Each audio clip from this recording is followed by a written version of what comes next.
नमस्कार, मैं नेहा स्वागत करती हूँ आपका न्यूज़ रांची मेल में। जी हाँ, मैं बता दूँ आपको भारत जोड़ो यात्रा कई दिनों तक चला जिसमें राहुल गांधी पैदल चलकर लोगों के बीच जागरूकता भी फैलाए। वहीं दूसरी ओर मणिपुर से शुरू हुई यात्रा भारत जोड़ो न्याय यात्रा जो कि अब झारखंड में भी चल रही है। जी हाँ, मैं बता दूँ इसके बाद राहुल गांधी अब जो है शुरू करने वाले हैं जय जवान यात्रा। तो हमारे साथ कांग्रेस की वरिष्ठ नेता नीता डिसूजा जी जुड़ चुकी हैं। हम उनसे बात करेंगे, क्या कुछ कहेंगे मैम? जय जवान अभियान यात्रा जो है अब वो शुरू हो जाएगी, कहाँ से शुरू होगी और ये कब तक चलेगी? देखिए, जय जवान अभियान है।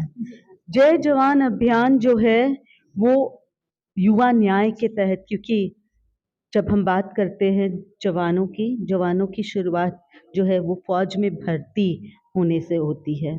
और उन जवानों का जो भविष्य है आज भाजपा सरकार ने खत्म कर दिया। ना सिर्फ खतरे में ले आए, उनका भविष्य ही खत्म कर दिया है अग्निपथ स्कीम लाके। और इस अग्निपथ स्कीम के माध्यम से करीबन जो 4 साल के कॉन्ट्रैक्ट, जिस तरीके से इस सरकार ने सोचा कि कॉन्ट्रैक्ट लेबर, इनको तो कॉन्ट्रैक्ट की आदत है क्योंकि बहुत ज़्यादा आदत है इंडस्ट्रियलिस्ट और उस सब से जुड़ने की, तो कहीं ना कहीं उन्होंने सोचा कि आर्म फोर्सेस में भी वो कॉन्ट्रैक्ट बेसिस पे जो 4 साल के बाद जो अग्निवीर हैं उनका भविष्य क्या है, खत्म हो जाएगा। 4 साल के बाद जो लोग जो जो बेरोजगार हो जाएंगे अग्निवीर, और उनको कोई स्कीम के माध्यम से अग्निवीर को अगर भगवान न करे कोई अग्निवीर शहीद हुआ तो उनके परिवार को उनका कोई बेनिफिट्स नहीं है। अग्निवीर की तनख्वाह क्या है? 21,000। पर एक नॉर्मल सैनिक का जो सेना में जब भर्ती होता है वो 45,000 पे शुरू होता है, और अग्निवीर को 21,000। आपने अग्निवीर के नाम से पे धोखा दिया है देश के उन युवाओं को जिसके दिलों में जज्बा हुआ है देश के लिए काम करने के लिए, देश के लिए अपने जान न्यौछावर करने के लिए। हमने ऐसे असंवेदनशील सरकार है ये जो देश के लिए जान देने वाले नौजवानों के बारे में भी नहीं सोच रहे, और यहाँ पे भी वो अपने कॉन्ट्रैक्ट बेसिस पे काम करवाना चाहते हैं। अग्निवीर सेना की तैयारी कर रहे युवाओं के लिए कांग्रेस पार्टी के क्या कुछ आंदोलन की तैयारियां कर रही है? देखिए, राहुल गांधी जी ने जो है वो युवा न्याय, भागीदारी न्याय, नारी न्याय, किसान न्याय और श्रमिक न्याय पे बात किया है। और हमारा जो कदम है युवा न्याय के माध्यम से यहाँ पे जो है वो जय जवान अभियान के तहत जो ये अग्निपथ स्कीम के माध्यम से अग्निवीरों को जो ठगने की, जो धोखा देने का जो एक फैक्ट्री जो अपना मोदी सरकार ने चालू किया है, उस पे रोक लगाने के लिए हमने जय जवान अभियान, इस अभियान के तहत सबसे पहले इसे 3 फेज में किया गया है। सबसे पहले जो फेज है वो संपर्क लोगों से करेंगे हमारे पार्टी के लोग, और लोग जो है वो संपर्क के माध्यम से ये जो शुरू हुआ 1 फरवरी से शुरू हुआ, और ये संपर्क 28 फरवरी तक होगा। और इसमें हम न्याय पत्र भरेंगे सबसे। उस न्याय पत्र के अलावा एक फॉर्म है वो भरेंगे, उनसे भरेंगे जिनको फौज में भर्ती होना था पर किसी कारण से नहीं हुए, वो भरेंगे।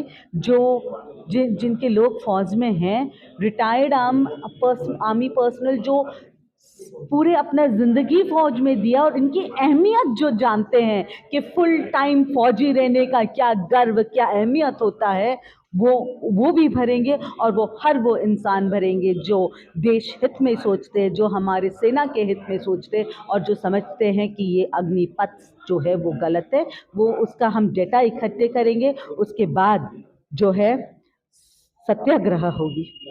सत्याग्रह जो है वो 5 मार्च से लेके 10 मार्च तक हर ब्लॉक में और हर सिटी में ब्लॉक और हर शहर में होगा।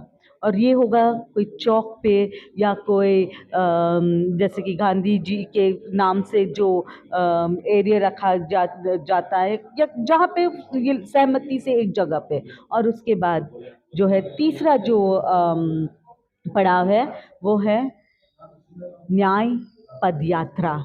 उस पदयात्रा जो है वो 17 मार्च से लेके 20 मार्च तक हर ज़िले में कम से कम 50 किलोमीटर का पदयात्रा होगा। और इस पदयात्रा में भारी संख्या में हमें विश्वास है कि देश के नौजवान, देश के युवाएं जिनको जो वंचित रह रहे फौज में अपना भागीदारी निभाने की, और वो सब इससे जुड़ के रहेंगे। आर्म्ड फोर्सेस के जो सर्विंग जो रिटायर्ड लोग वगैरह वो सब आएंगे। मैम, जिस तरह से अभी वीरों के लिए जो यात्रा निकाली जाएगी मैम, तो उससे बेरोजगार युवाओं को कितना फायदा होगा, क्या कुछ होगा बेरोजगार? देखिए, मैं आपको ये बता दूं कि हर घंटे देश में 2 बेरोजगार आत्महत्या कर रहे हैं। आप ये सोचिए, जब 1,50,000 आर्मी के जो लोग हैं उनकी भर्ती नहीं हुआ है, 1,50,000 के करीब युवाएं जो है उनकी भर्ती नहीं हुई है, तो कहीं ना कहीं ये हम एक लॉन्ग टर्म गोल है। क्योंकि हम बात कर रहे हैं उन सभी की जो अपना जीवन भर सेवाएं देंगे देश में। तो जैसा कि आपने सुना कि राहुल गांधी ने कई ऐसी यात्रा की है, लेकिन अब सेना की जय जवान यात्रा जो है वो शुरू हो जाएगी और वो जगह जगह जा कर के उन लोगों से मिलेंगे जो कि सेना की तैयारियां शुरू की थी और उनके फॉर्म नहीं भरी गई, या फिर जो नौकरी कर रहे थे उन्हें पेंशन ढंग से नहीं मिला, तो उनसे भी मिलने का काम करेंगे। आखिर देखना होगा कि ये यात्रा जो है कितना दूर तक सफल हो पाती है। ऐसे ही ताज़ा तरीन खबरों के लिए बने रहे न्यूज़ रांची मेल के साथ। मैं रिपोर्टर नेहा।